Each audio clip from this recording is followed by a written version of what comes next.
Bonjour, je suis le docteur Catherine Solano. Prenez le temps de vous installer confortablement. Aujourd'hui, je souhaite vous parler avec franchise et bienveillance d'un sujet qui préoccupe beaucoup d'hommes qui avancent dans l'âge. La santé de la prostate, et plus particulièrement, de l'impact de nos choix quotidiens sur cette glande si sensible au temps qui passe. Je vais commencer par vous raconter une histoire très personnelle, celle de mon propre père. Pendant 6 mois consécutifs, sans jamais faillir, il a mangé des myrtilles absolument tous les jours. C'était devenu son rituel matinal. Un grand bol de ces petits fruits bleus mélangés à ses flocons d'avoine. Il avait lu, à juste titre d'ailleurs, que les myrtilles soutenaient la santé prostatique. La recherche scientifique sur ce point est en effet très claire. Les anthocyanes, ces pigments qui donnent leur couleur aux myrtilles, sont de puissants anti-inflammatoires. Et l'inflammation a un impact direct sur le taux de PSA, ce marqueur que vous connaissez bien. Fort de cette conviction, il s'est engagé dans cette démarche. 6 mois plus tard, il a refait une prise de sang pour contrôler son PSA. Le résultat est tombé, 8,4. C'était un chiffre rigoureusement inchangé, exactement le même que 6 mois auparavant. Il était profondément frustré. Il m'a regardé et m'a dit « J'ai mangé ces myrtilles religieusement, avec une discipline de fer. Pourquoi cela n'a-t-il eu aucun effet? En tant que médecin, j'ai voulu comprendre.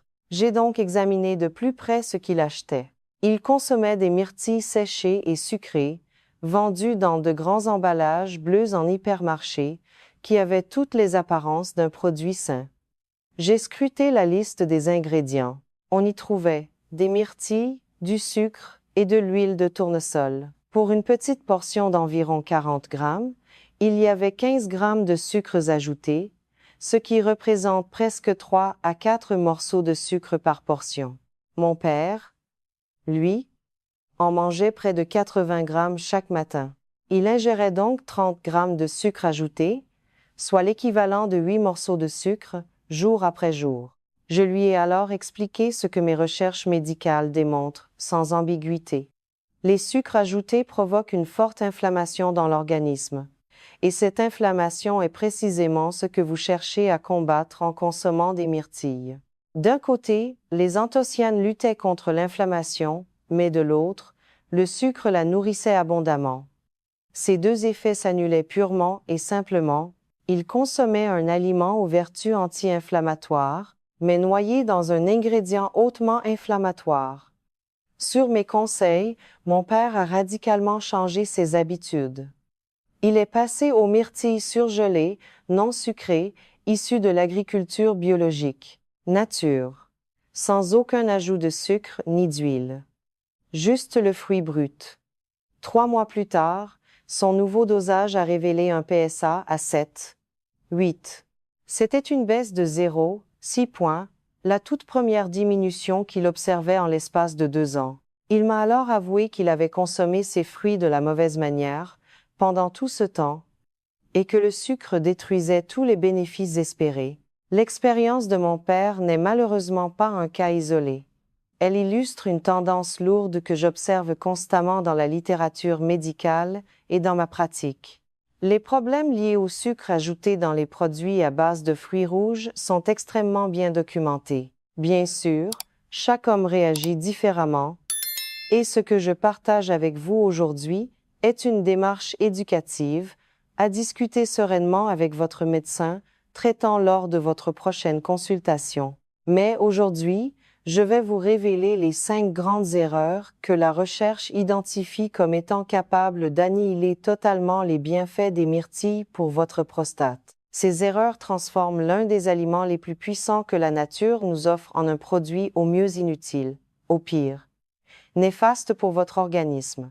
Si, comme beaucoup d'hommes, vous consommez des myrtilles pour protéger votre prostate sans pour autant voir de résultats tangibles sur vos analyses, je vous invite à écrire le mot myrtille dans les commentaires de cette vidéo. Je me ferai un plaisir de vous envoyer mon guide complet. Quelle myrtille choisir en France? Quelle quantité exacte consommer? À quel moment de la journée? et comment les préparer pour en tirer le bénéfice absolu. Gardez toujours à l'esprit que ces informations sont basées sur la recherche, elles ne remplacent pas un avis médical personnalisé. Travaillez toujours de concert avec votre professionnel de santé pour vos décisions diététiques. Laissez-moi vous guider à travers ce que j'ai découvert.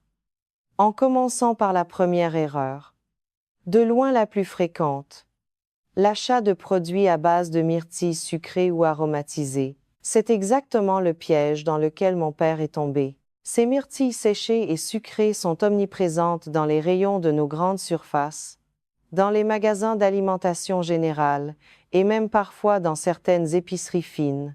Elles semblent pratiques, elles sont savoureuses, et le marketing nous les vend comme des encas bons pour la vitalité.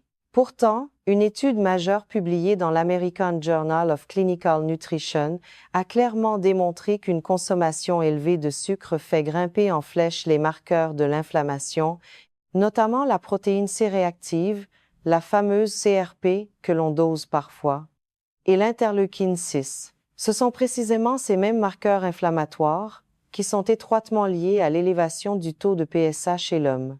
D'autres travaux ont prouvé que combiner des antioxydants avec des sucres ajoutés réduit considérablement l'efficacité de ces mêmes antioxydants.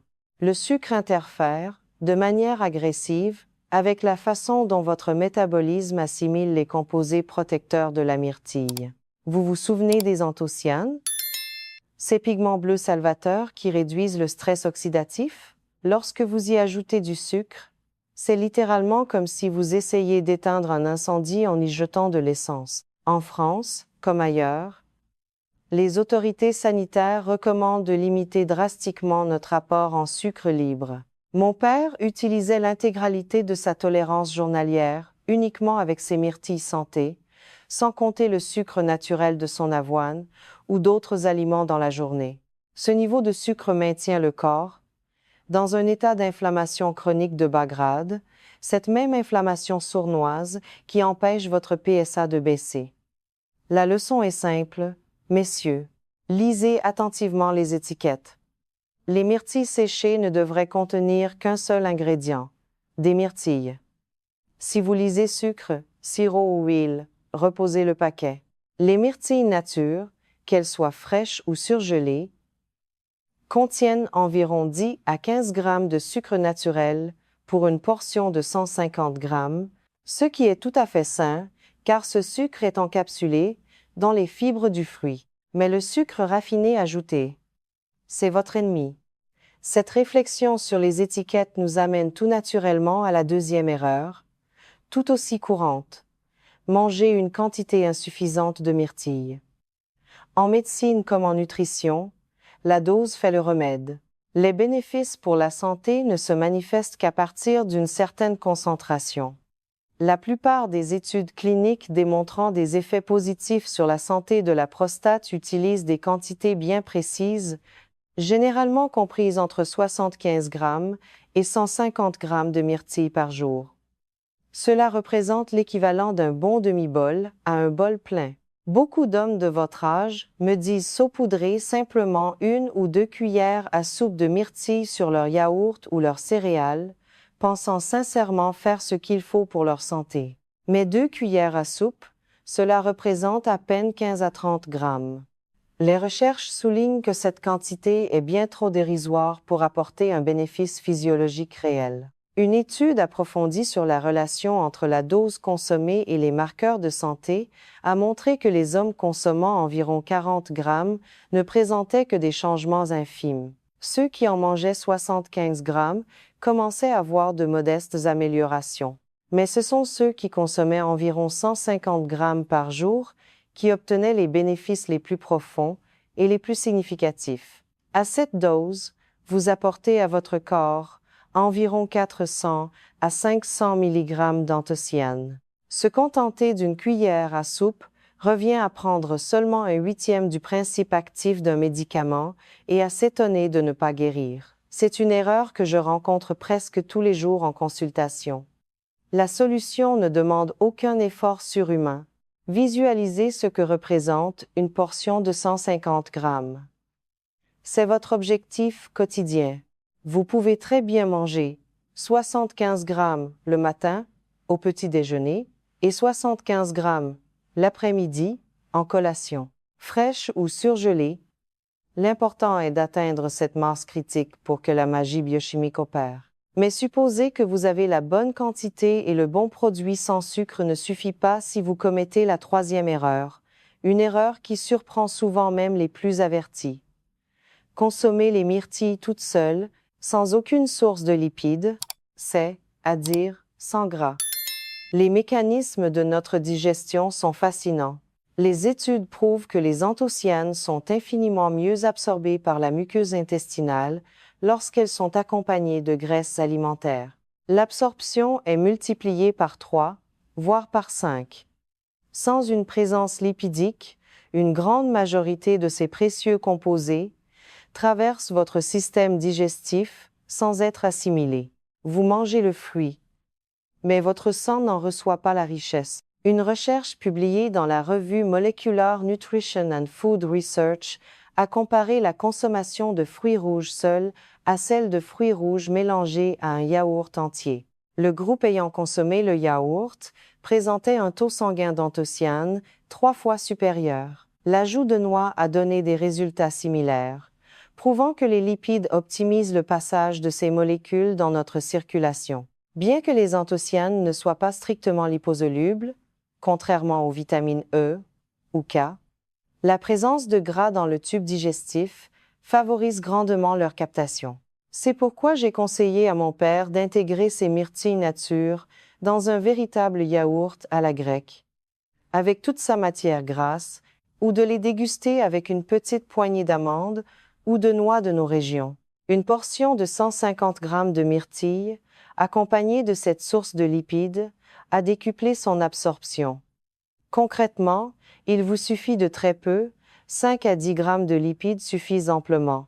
Une seule cuillère à soupe d'amandes ou de cerneau de noix vous apporte ces 5 grammes nécessaires. Ne mangez plus vos myrtilles seules l'estomac vide si vous visez une efficacité maximale sur votre sphère prostatique. Au-delà de la préparation, se pose l'importante question de la qualité du fruit lui-même, ce qui nous conduit à la 4e erreur. Choisir des myrtilles issues de l'agriculture conventionnelle plutôt que des myrtilles biologiques. Ce point est particulièrement délicat car il touche à la question des résidus de pesticides.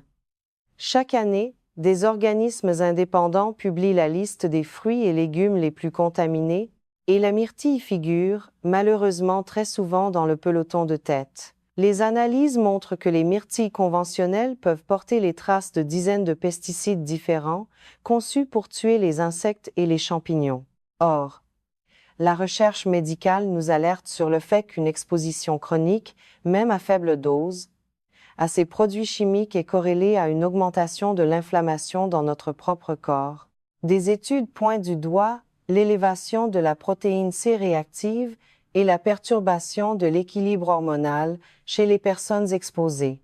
Si vous mangez des myrtilles dans le but précis d'apaiser une prostate enflammée, ingérer simultanément des produits chimiques pro-inflammatoires est un non-sens absolu.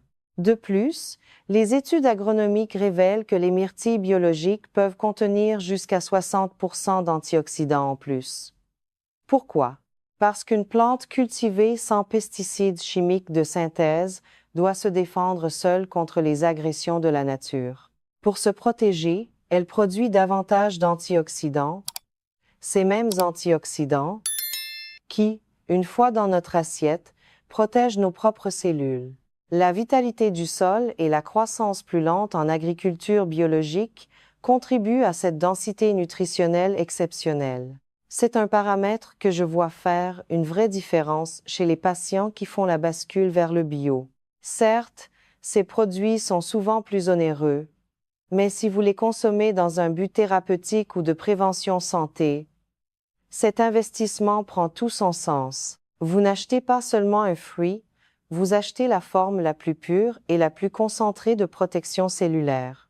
Si votre budget est maîtrisé, tournez-vous vers les myrtilles biologiques surgelées, qui sont généralement bien plus accessibles financièrement que les fraîches, tout en offrant une qualité irréprochable. Ceci me permet d'aborder la cinquième et dernière erreur, qui ruine très souvent les efforts de mes patients. Un mauvais stockage entraînant une perte dramatique des nutriments, les myrtilles fraîches perdent leur valeur nutritionnelle à une vitesse déconcertante. Les études montrent que, laissées à température ambiante, elles perdent 20 à 30% de leurs anthocyanes en seulement 3 jours. Au bout d'une semaine, la perte atteint 40 à 50%. Même au réfrigérateur, cette lente dégradation se poursuit. Si vous achetez une belle barquette au marché le dimanche et que vous terminez les derniers fruits le samedi suivant, vous ne bénéficiez plus que d'une fraction de leur pouvoir antioxydant. Le fruit peut vous sembler visuellement intact, mais ses principes actifs se sont évanouis. De surcroît, l'humidité favorise le développement de moisissures imperceptibles qui sécrètent des mycotoxines, de puissants agents inflammatoires. La surgélation, en revanche, est une véritable bénédiction pour ce fruit fragile. Les myrtilles destinées à la surgélation sont cueillies à pleine maturité, au moment où elles sont gorgées de soleil et de nutriments, puis elles sont surgelées en quelques heures. Ce choc thermique fige littéralement les vitamines et les anthocyanes à leur niveau maximal. La recherche confirme que les myrtilles surgelées possèdent des taux d'antioxydants égaux, voire supérieurs, à ceux des fruits frais qui ont voyagé et attendu des jours sur des étalages. Acheter des myrtilles bio et surgelées est de loin la méthode la plus intelligente. C'est pratique, économique, sans gaspillage, et la qualité nutritionnelle est constante du premier au dernier jour. Si vous ajustez ces paramètres avec rigueur, voici ce que la physiologie du corps humain nous permet d'espérer, bien que chaque organisme ait son propre rythme. Durant le premier mois, vous ne verrez probablement pas encore d'évolution de votre PSA. Mais au niveau cellulaire, les bénéfices s'accumulent. Vous pourriez ressentir un regain d'énergie ou un meilleur confort digestif. Au cours du deuxième mois, l'inflammation de bas grade commence à reculer. Au troisième mois, c'est là que de nombreux hommes constatent enfin un fléchissement de leur taux de PSA avec des baisses typiques de 0, 3 à 0, 8 points, comme mon père avec sa baisse de 0, 6 après un trimestre. Au bout de 6 mois, l'amélioration se poursuit doucement ou se stabilise vers un nouveau seuil de référence. Plus bas et plus rassurant. Bien entendu, l'approche doit rester globale. L'alimentation, la marche, la gestion de notre stress quotidien et la qualité du sommeil forment un tout indivisible. Mais la leçon à retenir aujourd'hui est fondamentale. La myrtille n'est pas inefficace, loin de là. C'est la façon dont nous la maltraitons qui la prive de ses vertus. En évitant ces 5 erreurs, en fuyant le sucre ajouté, en respectant la dose de 150 grammes quotidien, en associant toujours le fruit à une bonne graisse, en privilégiant l'agriculture biologique et en optant pour la surgélation, vous mettez toutes les chances de votre côté. C'est en respectant la nature du produit que vous protégerez la vôtre. Si cette réflexion médicale vous a apporté un éclairage nouveau sur votre santé, je vous invite à vous abonner à la chaîne et à partager ce moment avec d'autres hommes de votre entourage qui pourraient en bénéficier. Dans ma prochaine intervention, nous explorerons ensemble les 5 aliments précis que la science désigne, comme les parfaits alliés des myrtilles, pour décupler, en synergie, la protection de votre prostate. Prenez bien soin de vous et à très bientôt.